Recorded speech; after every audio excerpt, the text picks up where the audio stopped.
Okay, hello. നമ്മൾ ഇന്ന് discuss ചെയ്യുന്നത് hospital health system, hospital management semester 2-ന്റെ യൂണിറ്റ് 2 ആണ്. അതിൻ്റെ ക്വസ്റ്റ്യൻസും എസ്എയുടെ ക്വസ്റ്റ്യൻസ് നമുക്ക് നോക്കാം. MCQ1 UN establish, United Nations ഏത് വർഷമാണ് എസ്റ്റാബ്ലിഷ് ആയത്?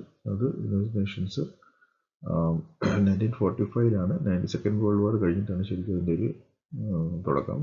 1943-ലാണ് സെക്കൻഡ് വേൾഡ് വാർ കഴിഞ്ഞത്. അപ്പം അത് കഴിഞ്ഞിട്ടാണ് ഇന്റർനാഷണലി പല പ്രോബ്ലംസും ഫേസ് ചെയ്യുന്നുണ്ട്. അതിനുവേണ്ടി എല്ലാ രാജ്യങ്ങളും ചേർന്നിട്ട് ഉണ്ടാക്കിയ ഒരു ഓർഗനൈസേഷൻ യുണൈറ്റഡ് നേഷൻസ് എന്നത്. ആൻസർ ബി ആണ്. ഹെഡ് ക്വാർട്ടേഴ്സ് എവിടെയാണ്? യുണൈറ്റഡ് നേഷൻസ് ഹെഡ് ക്വാർട്ടേഴ്സ് ന്യൂയോർക്കിലാണ്. ആൻസർ ബി ആണ്.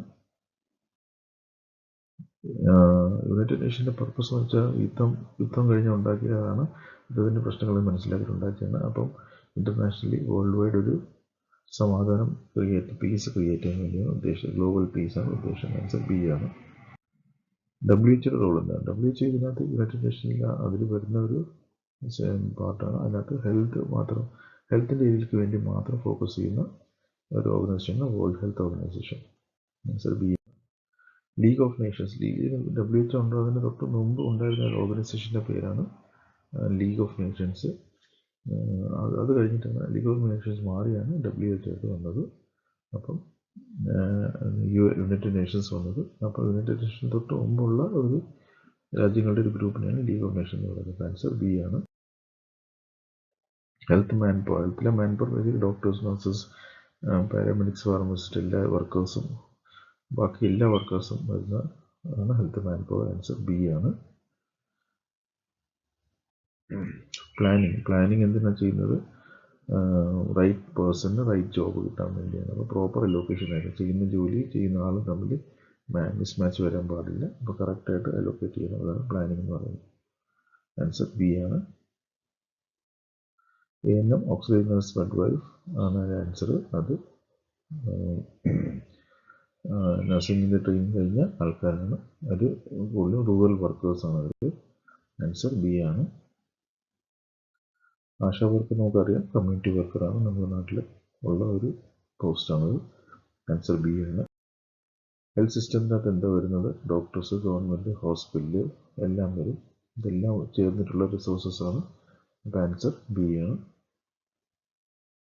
ഇവാലുവേഷൻ ചെക്സ്, എന്താണ് ഇവാലുവേറ്റ് ചെയ്യുമ്പോൾ നമ്മൾ ചെക്ക് ചെയ്യുന്ന ഒരു കാര്യം? ഇവാലുവേറ്റ് ചെയ്യുമ്പോൾ നമ്മൾ അതിൻ്റെ എഫിഷ്യൻസിയും ക്വാളിറ്റിയും ചെക്ക് ചെയ്യും. എത്ര നല്ല രീതിയിൽ ചെയ്യുന്നു, എത്ര എഫിഷ്യൻ്റായിട്ട് ചെയ്യുന്നതാണ് ഇതിൻ്റെ പെർഫോമൻസിൻ്റെ അനലൈസ് ചെയ്യുന്നത്. അപ്പോൾ ആൻസർ ബി ആണ്.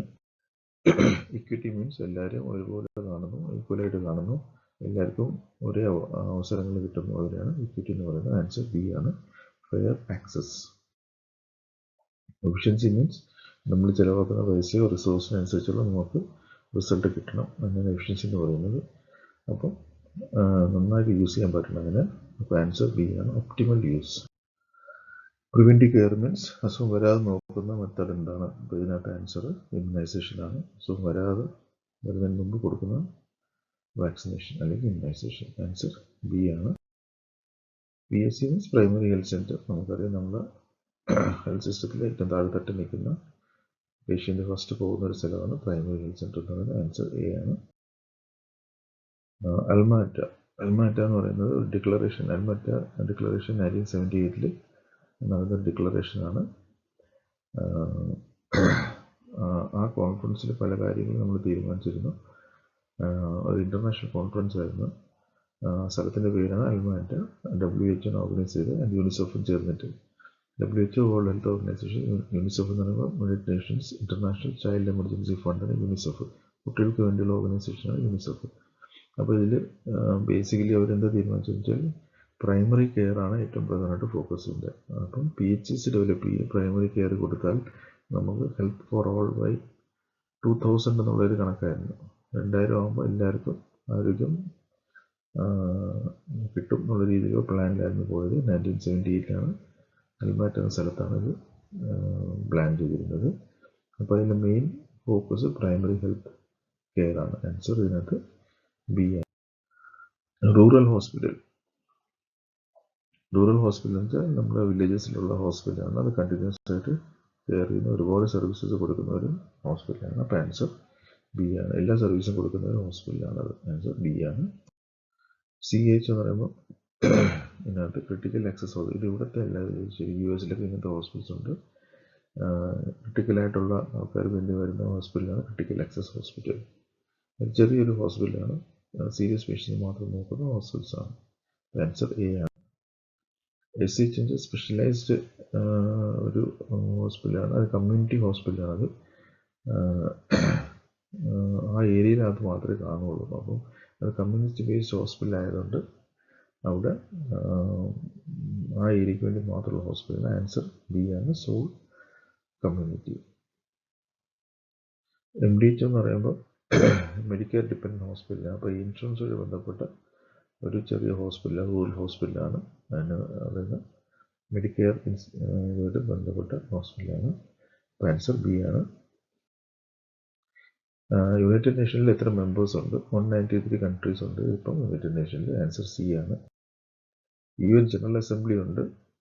ജനറൽ അസംബ്ലിയിൽ എന്താണ് നടക്കുന്നത്? ജനറൽ അസംബ്ലിയിൽ പല രാജ്യങ്ങളും വന്നിട്ട് അവർ പല കാര്യങ്ങളും ഡിസ്കസ് ചെയ്യുന്ന ഒരു ഫോറമാണ് അല്ലെങ്കിൽ പ്ലാറ്റ്ഫോമാണ്. അപ്പോൾ ആൻസർ ബി ആണ്. WHO ട്രീറ്റി പല ട്രീറ്റീസും WHO പല രാജ്യങ്ങളും ചേർന്ന് സൈൻ ചെയ്യാറുണ്ട്. അപ്പോൾ ആ ട്രീറ്റി സൈൻ ചെയ്ത് കഴിഞ്ഞാൽ ആ രാജ്യം അത് അംഗീകരിക്കണം, അതിനെ ഫോളോ ചെയ്യണമെന്നാണ് എൻ്റെ ഉദ്ദേശം. അപ്പം ഒരു എക്സാമ്പിൾ ആണ് ടൊബാക്കോ കൺട്രോൾ അല്ലെങ്കിൽ സിഗരറ്റ് സ്മോക്കിങ്ങിനെ കൺട്രോൾ ചെയ്യാൻ വേണ്ടി WHO ഒരു ട്രീറ്റി ഉണ്ടാക്കിയായിരുന്നു. അപ്പോൾ ആ ട്രീറ്റിയിൽ ഒരു ടൊബാക്കോയുടെ ഹാർംഫുൾ എഫക്റ്റ് മനസ്സിലാക്കിയിട്ട് എല്ലാ രാജ്യങ്ങളും ഒത്തുചേർന്നുണ്ടാക്കിയ ഒരു എഗ്രിമെൻ്റാണ്. അപ്പം ഇതാണ് എൻ്റെ ഒരു എക്സാമ്പിൾ. ആൻസർ ബി ആണ്, tobacco control. Health man power planning deals with. അപ്പോൾ മാൻ പവർ പ്ലാനിങ് വെച്ചാൽ മാൻ പവറിനെ എങ്ങനെ നമ്മൾ യൂസ് ചെയ്യാം, എവിടെ യൂസ് ചെയ്യണം, അവർക്ക് എങ്ങനെയാണ് പേയ്മെൻറ്റും കാര്യങ്ങളും ഇതെല്ലാം പ്ലാൻ ചെയ്യുന്നതാണ് മാൻ പവർ പ്ലാനിങ് എന്ന് പറയുന്നത്. അപ്പം ഡിമാൻഡ് സപ്ലൈ ബാലൻസ് ആയിരിക്കും. എവിടെയാണ് ഡിമാൻഡ് കൂടുതൽ അവിടെ മാൻ പവർ കൂടുതൽ കൊടുക്കണം. ആൻസർ ബി ആണ്.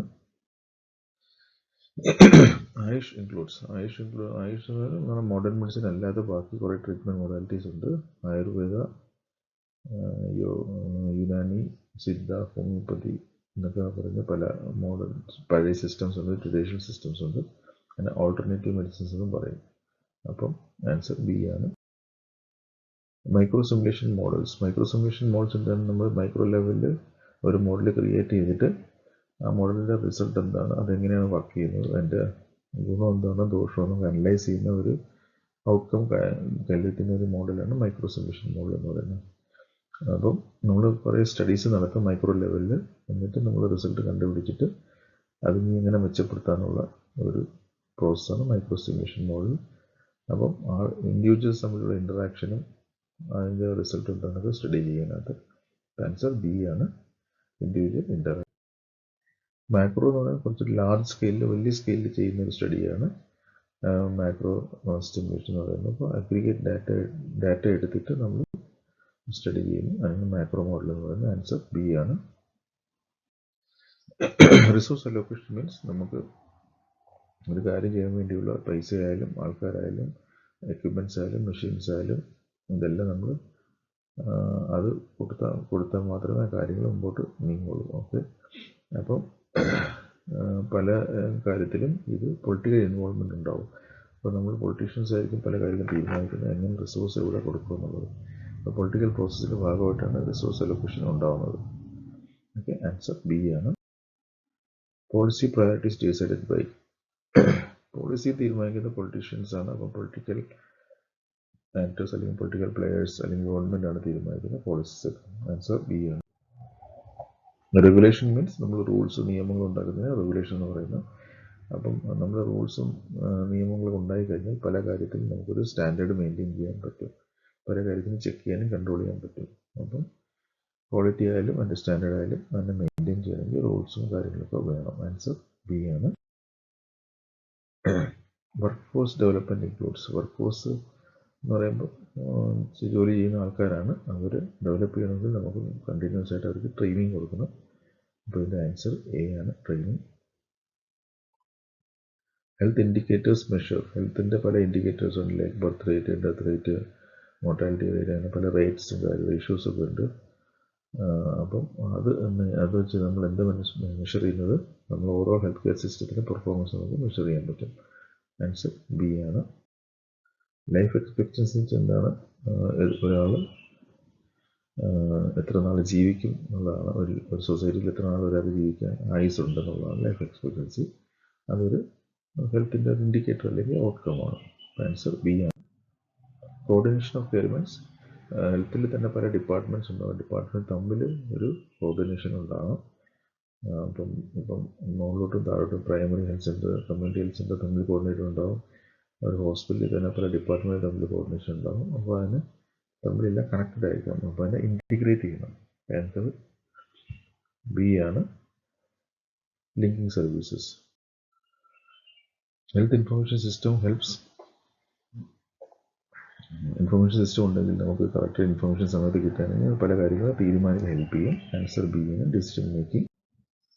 ഗവൺമെൻറ് ഇൻക്ലൂഡ്സ് ഗവർണൻസിൽ ലീഡർഷിപ്പാണ് അതിൻ്റെ മെയിൻ റോള്. ആൻസർ ബി ആണ്. Policy and management. പല നയങ്ങളും തീരുമാനിക്കുന്നതും അതെങ്ങനെ മാനേജ് ചെയ്യാൻ തീരുമാനിക്കുന്നതൊക്കെ ഗവർണൻസിൽ വരും. ആൻസർ ബി ആണ്. ലീഡർഷിപ്പ്.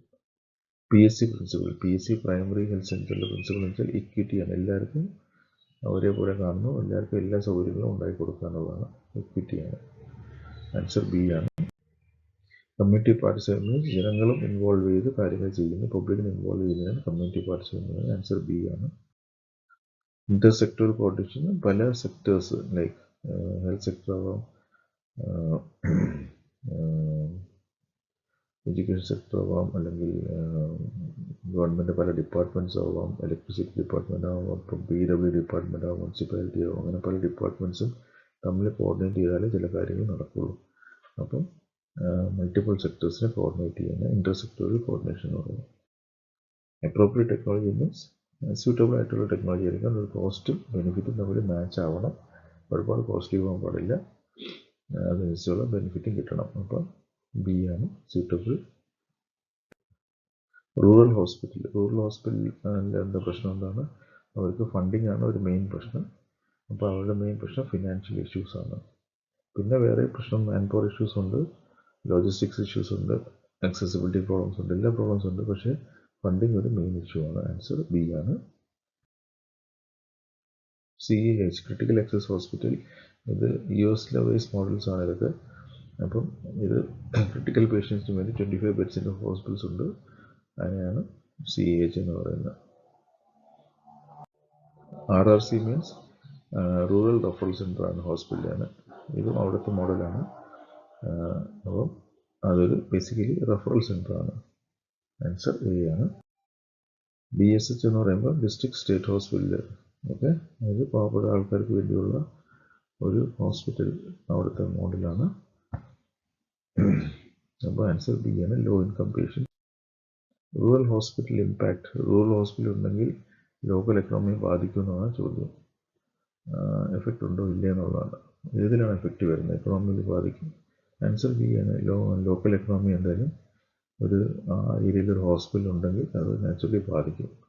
ആൾക്കാരുടെ ആരോഗ്യം മെച്ചപ്പെടും, ആൾക്കാർക്ക് ഒരുപാട് യാത്ര ചെയ്യാൻ സൗകര്യങ്ങളെല്ലാം കിട്ടും, ഹോസ്പിറ്റലിന് ചുറ്റും വേറെ പല സ്ഥാപനങ്ങളും ഉണ്ടാവും, ബിസിനസ് ഉണ്ടാവും, അങ്ങനെ എക്കണോമിക് ഗ്രോത്ത് വരാൻ സഹായിക്കും. ആൻസർ ബി ആണ്. പ്രൈമറി ഹെൽത്ത് സെൻ്റർ ഗോൾ എന്താണ്? ഹെൽത്ത് ഫോർ ഓൾ ആണ്. നേരത്തെ നമ്മൾ പറഞ്ഞ അൽമാറ്റ ഡിക്ലറേഷൻ്റെ ഭാഗമായിട്ട് ഹെൽത്ത് ഫോർ ഓൾ ആണ് പ്രൈമറി ഹെൽത്ത് സെൻ്ററിൻ്റെ ഗോൾ. ആൻസർ ബി ആണ്. Immunisation is prevention. അസുഖം വരാതെ നോക്കുന്നതാണ് ഇമ്മ്യൂണൈസേഷൻ. ആൻസർ ബി ആണ്, prevention. Benefit cost ratio more than. ഇപ്പോൾ benefit cost ratio means benefit divided by cost ആണ്. അപ്പം ബെനിഫിറ്റ് കൂടുതലാണ്, കോസ്റ്റ് കുറവാണെങ്കിൽ മോർ ദാൻ 1 വരും. അതിൻ്റെ അർത്ഥം അത് നല്ലതാണെന്നുള്ളത്. ചെറിയ ചിലവിൽ കൂടുതൽ ബെനിഫിറ്റ് ഉണ്ടാക്കുന്നു. ആൻസർ ബി ആണ്. Benefit cost analysis used for. എന്തിനാണ് യൂസ് ചെയ്യുന്നത്? അത് അനാലിസിസ് ചെയ്ത് കഴിഞ്ഞാൽ റിസൾട്ട് കിട്ടുകഴിഞ്ഞാൽ അതിൻ്റെ അടിസ്ഥാനത്തിൽ നമുക്ക് പല തീരുമാനങ്ങളും എടുക്കാൻ പറ്റും. അപ്പം helps in decision making. Answer B ആണ്.